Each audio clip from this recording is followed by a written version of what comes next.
It started with a smile. Smile that didn't reach the eyes. That moment just 5 seconds before the cameras went live in Denzel. Washington looked across the table and knew. He'd been invited under false pretenses. This wasn't going to be about art or film or legacy. This was a setup, and he wasn't going to play along. Before we dive in, if you've ever watched an interview spiral into something no one could have predicted, if you've ever seen civility crack on live TV, then you need to be here for this. Like, share, and subscribe, not because I asked, but because what you're about to witness might be the most important interview breakdown in morning show history. This was good. Morning America, the 8 a.m. slot, Times Square backdrop, glowing behind the sleek glass. The air was unnaturally still. Even the floor crew sensed the tension before a word was spoken. The host was George Stephanopoulos, longtime political bulldog, war room veteran, respected journalist with a steel-trap smile. And seated across from him in a navy suit that seemed stitched from quiet power, Denzel Washington, one of America's most respected actors, an Oscar winner, a director, and beneath that calm demeanor, a man who knew exactly when someone was trying to corner him. The segment was supposed to spotlight Denzel's latest directorial effort, a haunting biopic about generational trauma and American identity. Oscar buzz had already started swelling. Producers had promised it would be light, a celebration, they said. But George had other ideas. His hand hovered over his cue cards, but his eyes weren't on the film notes. They were on a printed quote, one Denzel had given recently in an offhand interview, something about celebrities staying in their lane when it came to politics. And in George's head, the wheels were already spinning. 5 seconds, someone called out from behind the camera. Denzel's expression didn't shift. He could feel it coming. Not just the tone of the room, but the electricity, that subtle thrum of confrontation in the air. He leaned back, legs crossed, watching George with the steady, unreadable patience of a man who'd played kings and killers, soldiers and sinners. He didn't need to act. The room was doing it for him. 3, 2, 1. The red light blinked on. "Good morning, America," George said smoothly, his smile camera perfect. Our guest this hour needs no introduction. Two-time Academy Award winner, director, philanthropist, and one of the most iconic actors of our time, Denzel Washington. "Welcome back," Denzel nodded, gracious as ever. "Good to be here, George. Thanks for having me." George pivoted. "Quickly, let's talk about the new film. Powerful stuff. But before we get into that, I want to start with something a little broader." Here it comes, Denzel thought. "You recently made some comments about actors staying in their lane, especially when it comes to politics. A lot of people found that surprising coming from you. Can you clarify what you meant by that?" Denzel didn't flinch. "What I said was, we should be responsible with our platforms. There's a difference between having an opinion and having expertise." George's smile tightened. "But isn't that a little hypocritical? You've spoken out about police reform, racial justice. Are you saying actors should only be political when it aligns with your views?" There was a flicker, subtle but unmistakable, in Denzel's eyes. A shift from relaxed to razor-sharp. "No," he said calmly. "I'm saying we should all think before we speak, especially those with microphones in front of them." Beat passed. George leaned in, voice dropping just enough to feel surgical. "Are you suggesting that journalists don't think before they speak?" A hush fell over the studio. The tech crew, the stage manager, even the intern refilling coffee. Everyone froze. Denzel's response was cool, almost soft, but it hit like a hammer. "I'm not making accusations, George. I'm making observations. And my observation is that sometimes the media is more interested in provoking controversy than finding truth." It was the first crack. George blinked, sat up straighter, and fired back. Interesting words from someone who's made a career playing morally ambiguous characters. "When you played a corrupt cop in Training Day, were you making a statement about police? Or were you, as you said, just staying in your lane?" And just like that, the gloves came off. Denzel's face didn't twitch, but something in the air did. That name Training Day hung between them like smoke after a gunshot. He leaned forward, the way someone does when they've decided they're done playing defense. His eyes locked on George.com, but weighted with something heavier than anger. "When I take on a role," he said slowly, like every word was carved from granite. "I'm telling a story. When you sit in that chair, George, you're supposed to be telling the truth. That's the difference. I'm honest about what I do." George's nostrils flared. "Oh, come on," he snapped. "Honest. From Hollywood. You all wear masks for a living. You sell illusions. And now you want to sit there and preach about honesty?" The words weren't questions anymore. They were missiles. And the shift was palpable. Off camera, a production assistant nearly dropped her clipboard. The control room flooded with quiet chaos directors whispering into headsets, fingers hovering over commercial cut buttons, unsure whether to stop the broadcast or ride the ratings wave straight into hell. Denzel sat still, not blinking. "You want to talk about masks?" he asked. "Let's talk about how often journalists, where there's the kind that smiles while sticking in the knife, the kind that pretends to inform while pushing an agenda." George's jaw flexed. His fingers tightened on his cue cards. "You're talking about agendas now? That's rich. You sit on press junkets and panels, lecturing America about morals. From the comfort of your mansion, there it was, the class weapon. Ivory tower." Denzel's gaze darkened. "George," he said, low and steady, "do you even know where I grew up?" George laughed, dismissive.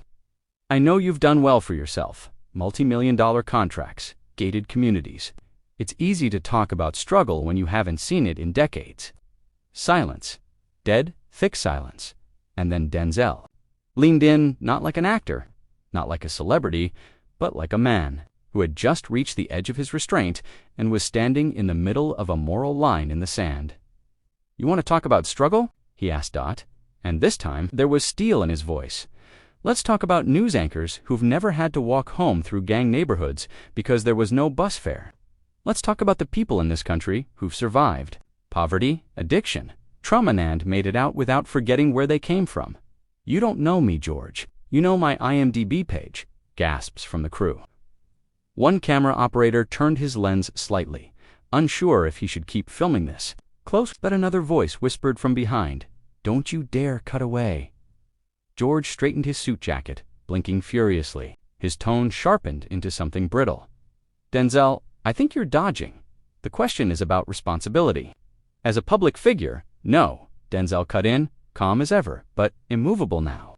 "The question is whether you came here to have a conversation or to play gotcha. And if it's the latter, I'm not your damn prop." That was the moment co-host Laura Spencer shuffled in from offset, her voice strained as she tried to diffuse. "Gentlemen, maybe we can shift gears a bit," but George wasn't letting go. No, he wants honesty. Let's be honest. Denzel, you come here to promote a movie, but then posture like some moral authority. That's the hypocrisy. You don't get to hide behind your characters and then attack the press for doing our job. Denzel's hand clenched slightly, not a fist, ASTEADYING. His voice dropped to that dangerous register again. "The only hypocrisy I see is a journalist, pretending to ask questions while actually building a trap. I came here in good faith. You came here with a script." A studio light buzzed, somewhere in the rafters. A sound tech whispered cut, and no one answered. "You call this a trap?" George snapped. "This is called journalism. This is accountability." Denzel stood up, not fast, not with drama, with gravity. He didn't walk away. He just stood, towering over George, not with height, but with presence. His eyes were unreadable, but his voice was a blade. "Accountability," he said, slowly, "is being able to look someone in the eye without hiding behind your questions. Accountability is knowing the difference between a conversation and an ambush. And you, George, crossed that line." "Sit down," George said, his voice tight if you're going to act like a child. "Careful," Denzel said, not loud, but final. "You don't want to finish that sentence." The studio's heartbeat felt like it paused. George's mouth opened again. "This is exactly what I mean Hollywood egos, fragile when challenged." Denzel laughed once, no humor, just disbelief. "Think this is about ego?" he asked. "You think me standing up for myself is fragile? Let me ask you something, George." He stepped forward, resting one hand lightly on the desk. "When you wake up in the morning, are you proud of the man in the mirror?" George stared. Denzel continued. "Are you proud that you used your platform not to inform, but to attack? That you invited me under false pretenses so you could try to make a moment out of me? What kind of legacy is that? George didn't answer. He couldn't. His eyes darted toward the control room. Producers signaled, still no cut dot, because they knew. This wasn't an interview anymore, it was a reckoning, and everyone watching, from the camera crew to the stunned staff to the audience at home, could feel that this was the moment where George Stephanopoulos' professional veneer cracked open for the world to see. You're trying to play hero in a story you wrote yourself, Denzel said. But here's the thing, I'm not your villain. I never said you were, George muttered, but his voice was thin now, defensive. You implied it, Denzel replied, and the world's watching. You wanted Vira, you got it. That's when it happened, George snapped. He stood up suddenly, eyes wild. You think you can come in here and hijack this show? Humiliate me on my own set? I'm not humiliating you, Denzel replied. You're doing that all by yourself. The room ignited in whispered chaos. One of the junior producers sprinted toward the control panel. Another began motioning for security knots for intervention, but just in case. George's voice rose.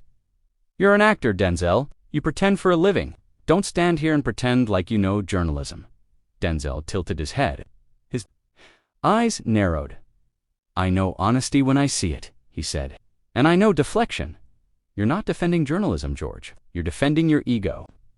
Another beat dot, and then I've won Emmys, George growled. I've interviewed every sitting president since Clinton. You think you're going to come in here and judge me? No, Denzel said. I'm just responding. You asked the questions, remember? George turned away from the cameras for the first time, rubbing his forehead, trying to recompose, but the moment was gone. The control, the power. It had slipped, and it wasn't coming back. He faced the camera again, smiling too wide. Well, folks, he said, voice cracking slightly, this has been an enlightening conversation with Denzel Washington about the role of celebrities. In public discourse, don't do that, Denzel cut in. The words landed with a thud. Don't pivot to a fake smile. Don't pretend we didn't just peel the skin off something real. George blinked rapidly. I'm trying to wrap this up professionally. Denzel leaned closer. Then maybe act like a professional. And there it was again. That shift, that moment where everyone realized this wasn't about politics, it was about power. About one man trying to use the rules of morning television to corner another, and failing badly. And the fallout wasn't just personal, it was public, and the internet was about to devour it whole. Denzel leaned in, elbows on the table, the weight of the moment pressing between his fingers.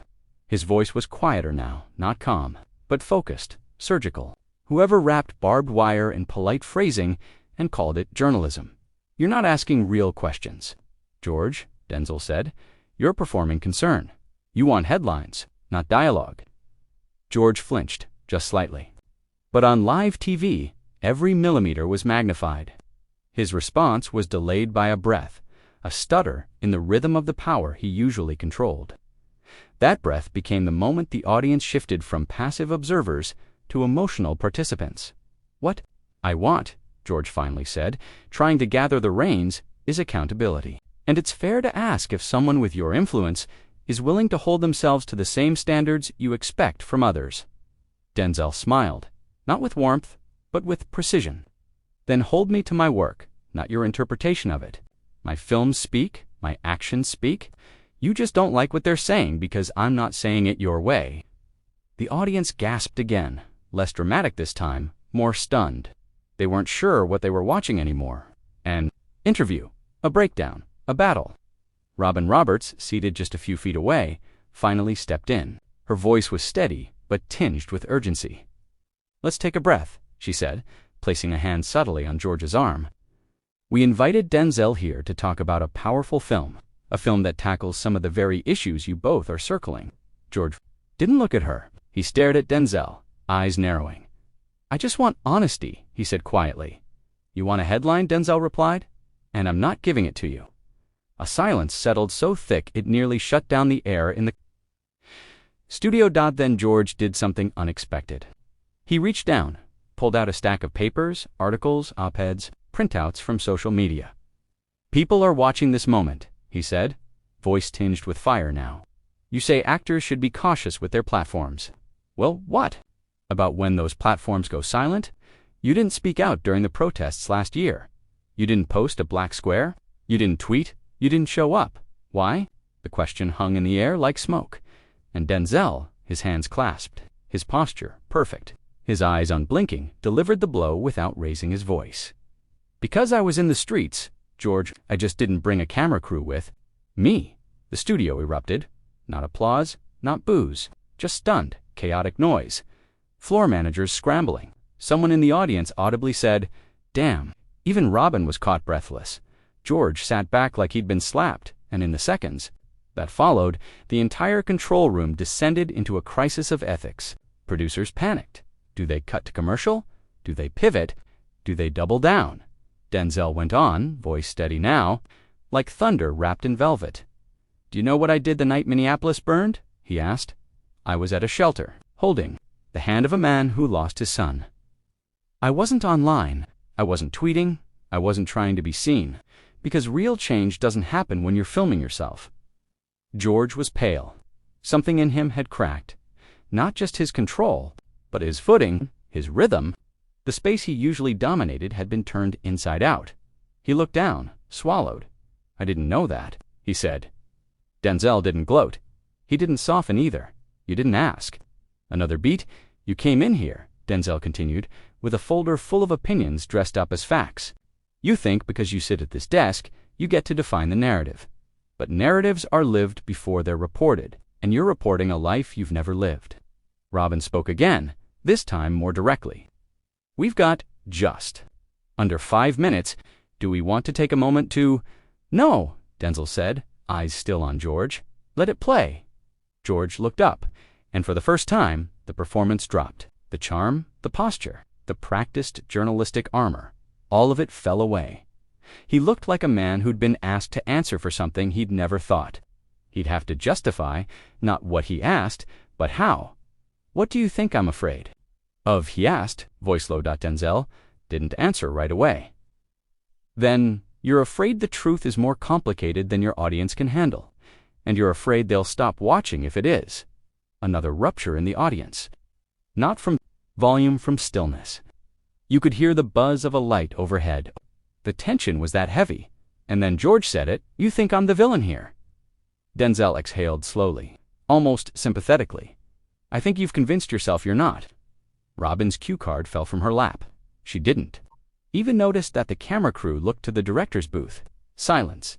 Then George turned, not to Denzel, not to Robin, to the audience. "Do you think I'm the villain?" It was a Hail Mary, the kind you throw when the field is gone and you're desperate for the illusion of control. The audience didn't answer. Not because they didn't have an opinion, but because the illusion had already shattered, and the silence said more than any applause ever could. There are moments in television history that defy scripting when the air grows thick, the stakes burst through the studio walls, and the audience, both present and watching from home, realizes they are witnessing something that will outlive the segment, the show, even the news cycle. This was one of those moments. George Stephanopoulos sat motionless. His question, "Do you think I'm the villain?" still echoed in the room, but no one dared answer. Not the audience, not the crew, not Robin Roberts, not even Denzel. Washington. Because the answer wasn't meant to come from anyone else. It had to come from him. George blinked slowly. You could see it now, the sweat on his brow, the tremble in his fingers as they adjusted the cuff of his shirt, the unmistakable tension in a man who had always mastered the tempo of a room and now found himself at the mercy of it. Denzel leaned back, letting the silence breathe, and then finally he spoke. "I don't think you're a villain, George. I think you're a mirror. And I think you've forgotten that mirrors don't create the image, they just reflect it." The line struck like thunder. You could feel the shift. George swallowed hard, his gaze breaking for the first time. He looked to the audience, then to Robin, then down at his notes, those pages that now felt flimsy, irrelevant. A paper shield against a storm that could no longer be denied. Robin glanced toward the control room, expecting a producer to scream, "Cut to commercial!" Nothing, because no one wanted to blink first. Then slowly, Robin stood. Her voice, soft and clear, sliced through the tension. "Let's reset. America is watching this moment. Let's make sure we don't waste it." But before George could respond, Denzel turned to her, not confrontational, not dismissive, just tired, not of the moment, but of the fight it had taken to get here. "No need to reset," he said. "It's already real. Let it stay that way." And just like that, he rose from his chair. But he didn't leave. He stood, and that changed everything. Denzel Washington, the man the world had come to see as untouchable, as measured, as almost mythic in his restraint, chose this moment to let the mask fall, not out of anger, but out of necessity. He looked out not at George, not at Robin, but at the audience. The in-studio crowd, the millions watching live, the country holding its breath. "You want to talk about silence," he said, his voice trembling not from weakness, but from depth. "You think silence is complicity, but sometimes silence is survival. You want to talk about platform.